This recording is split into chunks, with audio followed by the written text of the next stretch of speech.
ER పగై Nayanar గురించి తెలుసుకుందాం. కవిరిపుం పట్టినం లేదా పుగార్ అనే పట్టణంలో ప్రముఖ వ్యాపారవేత్తగా మరియు అనంతమైన ఆస్తుల యజమానిగా ఒక భక్తుడు నివసించాడు. అతను తన జీవితాన్ని పరమశివుని సేవ చేసేవారికి సేవకుడిగా గడిపాడు. భగవంతుని భక్తుల నుండి వచ్చిన ఏ అభ్యర్థనకు అతను ఎప్పుడూ వద్దు అని చెప్పలేదు. వారి కోరికలు వ్యక్తపరచబడటానికి ముందే అతను వారి కోరికలను తీర్చటానికి ఎక్కువ ఆసక్తిని కలిగి ఉన్నాడు. మరియు అందువల్ల అతను అయ్యార్ పకయ్యార్, ప్రపంచంలోని సహజ మార్గాలకు వ్యతిరేకంగా ఉన్న పనులు అనే బిరుదును పొందాడు. అయ్యార్ పకయ్యార్ భగవంతుని సేవలో వైవాహిక జీవితాన్ని గడుపుతుండగా దేవుడు అయ్యార్ పకయ్యార్ యొక్క అంకితభావాన్ని ప్రపంచానికి చూపించటానికి పవిత్ర వేదాలను జపించే భక్తుడి రూపంలో లేదా బ్రాహ్మణుడి రూపంలో వచ్చాడు. వికసించిన కమలంలాంటి ప్రకాశవంతమైన ముఖంతో అయ్యర్ పకయ్యర్ సందర్శకుడికి హృదయపూర్వక స్వాగతం పలికాడు. బ్రాహ్మణ భక్తుడు అయ్యర్ పకయ్యర్తో తాను కోరినది మంజూరు చేయబడుతుందనే హామీ ఆధారంగా తన అభ్యర్థనను చేస్తానని చెప్పాడు. వెంటనే అయ్యర్ పకయ్యర్, నువ్వు కోరేది నా దగ్గర ఉంటే అది నిస్సందేహంగా మీదే, దయచేసి అడగండి అని అన్నాడు. భక్తుని రూపంలో తనను తాను దాచుకున్న భగవంతుడు తన భార్యను అడిగాడు. అయ్యర్ పకయ్యర్ ఆనందంతో, నా దగ్గర ఉన్నది నువ్వు కోరుకోవడం నా అదృష్టం అని జవాబిచ్చాడు. తన భర్తపై అమితమైన ప్రేమ ఉన్న తన పవిత్ర భార్యకు ఆమెను ఒక భక్తుడికి ఇచ్చానని చెప్పాడు. ఆమె ఇది విని ఆశ్చర్యపోయింది. ఆమె ఆందోళన చెందింది, కాని తనను తాను ఓదార్చుకుంది మరియు అదే నీ కోరికైతే అది నా కర్తవ్యం అని అతనికి నమస్కరించింది. అయ్యర్ పకయ్యర్ ఆమె ప్రేమను మరియు పవిత్ర హృదయాన్ని మెచ్చుకొని ప్రతిస్పందనగా నమస్కరించింది. ఈ ఒక్క కార్యంతో ఆమె అందరికంటే గొప్పగా నిలిచింది. అయ్యర్ పకయ్యర్ భగవంతునికి నమస్కరించి ఆయన కోసం ఇంకా ఏమి చేయగలనని అడిగాడు. ఇప్పుడు తన భక్తులను రక్షించే భగవంతుడు తన బంధువుల దాడి నుండి తనను పట్టణం నుండి బయటకు తీసుకెళ్లమని తన భక్తుణ్ణి కోరాడు.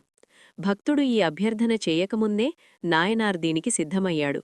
తన కత్తి మరియు కవచాన్ని తీసుకుని శివభక్తుడి వేషంలో మరియు అతని భార్యతో పాటు వేటకు వెళుతున్న సింహంలా వెళ్లాడు.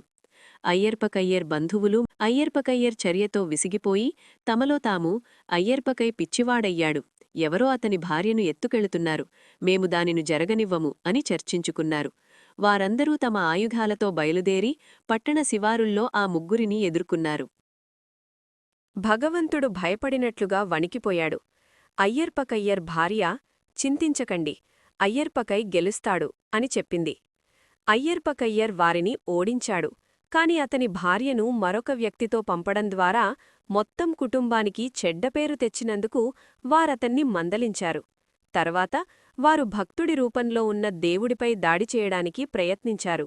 భక్తుడిపై దాడి చెయ్యాలనే వారి ఉద్దేశ్యంతో కోపంగా ఉన్న అయ్యర్ పకయ్యర్ తన సొంత బంధువులపై కత్తి ఎత్తాడు మరియు మొత్తం గుంపు అతనిచే చంపబడింది. అప్పుడు శివుని పవిత్ర పాదకిరీటాన్ని ధరించిన అతనికి ఎవ్వరూ వ్యతిరేకించలేకపోయారు. అయ్యర్ పకయ్యర్ భయపడాల్సిన అవసరం లేదని భక్తుడి రూపంలో ఉన్న శివునికి హామీ ఇచ్చాడు. అతను మరియు అతని భార్య ఆ భక్తుడిని అనుసరించారు. కొంత దూరం వెళ్లాక అయ్యర్ పకయ్యర్ను వెనుతిరిగి వెళ్లమని శివుడు చెప్పాడు. నాయనారు వెనక్కి తిరగకుండా వెళ్ళిపోయాడు.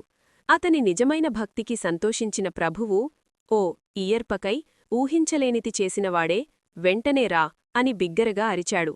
అయ్యర్ పకయ్యర్ ఎవరైనా తన కత్తి నుండి తప్పించుకొని భగవంతుని భక్తుడిని ఇబ్బంది పెడుతున్నారా అని తనిఖీ చేయడానికి పరుగెత్తాడు.